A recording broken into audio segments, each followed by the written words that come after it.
નમસ્કાર મિત્રો, જસુપ્રિયા કુકબુકમાં આપનું સ્વાગત છે। આજે આપણે બનાવવાના છીએ રાગીના ઢોસા, જેને ફિંગર મિલેટ પણ કહેવાય છે। તો એની માટે અહીંયા અમે લઈ લીધું છે ઈશા લાઈફનું રાગી ઢોસા મિક્સ, જે રેડીમેડ આવે છે।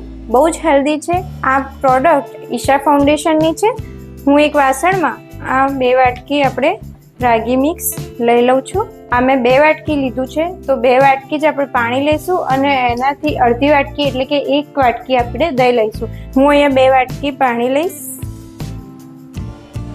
આપણે એને વિસ્કરની મદદથી હલાવતા જઈશું અને પાણી એડ કરતા જઈશું। આપણે ધીમે ધીમે પાણી એડ કરશું આની અંદર, જેથી લમ્સ ના પડે। આપણે સરસ રીતે મિક્સ કરી દઈશું પાણીમાં।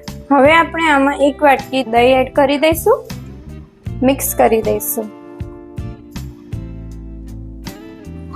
આપણે કન્સિસ્ટન્સી પતલી કરી દેવાની છે, જરૂર પડે તો ઉપરથી પણ પાણી એડ કરી શકીએ છીએ। હવે આપણે આ બેટરને ઢાંકીને 30 મિનિટ સુધી રેસ્ટ આપવા મૂકી દઈશું। આપણે 30 મિનિટ થઈ ગઈ છે। જો મિત્રો રાગીનું બેટર થોડું હજી થીક છે, તો આપણે એમાં થોડું પાણી એડ કરીશું, એને પતલું કરી દઈશું એકદમ।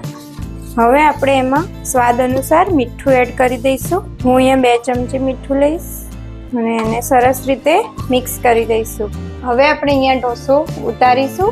પેન મીડિયમ ટુ સ્લો છે। ઢોસાનું ખીરું આ રીતે પાથરી દઈશું। પતલું પતલું જ પાથરવાનું છે। ગેસની ફ્લેમ ફાસ્ટ કરી દઈશું અને આપણે ચડવા દઈશું। આ ઢોસાને ખૂબ જ આપણે ચડવવું પડશે, કેમ કે નોર્મલ ઢોસા ચોખાના હોય છે, તેથી તે જલ્દી ચડી જાય છે, પણ આ મિલેટ છે, તેથી આપણે આને વધારે ટાઈમ કૂક થવા દેવો પડશે। આપણે એને થોડું તેલ ઉપર નાખી દઈશું। આપણે તાવેતાની મદદથી કિનારીથી ઉખાડવાનો છે, કેમ કે આ ખૂબ જ પતલો છે અને આ એકદમ ક્રિસ્પી બનશે આપણો ઢોસો। હવે આપણે એને પલટાઈ દીધો છે।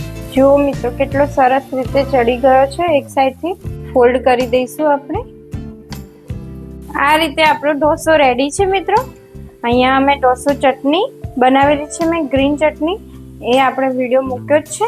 અહીંયા મેં મસાલો સાંભરનો લીધો છે ઢોસાની અંદર ખાવા માટે, એની લિંક ડિસ્ક્રિપ્શનમાં આપેલી છે, અને સાંભાર છે જોડે ખાવા માટે, એની પણ આપણે લિંક અટેચ છે ડિસ્ક્રિપ્શનમાં, તો તમે જોઈ શકો છો કે કેવી રીતે આપણે બનાવ્યો છે। અને તમે પણ ઘરે બનાવજો, ટ્રાય કરજો અને અમારી ચેનલને લાઈક, શેર અને સબસ્ક્રાઈબ કરજો। Thank you.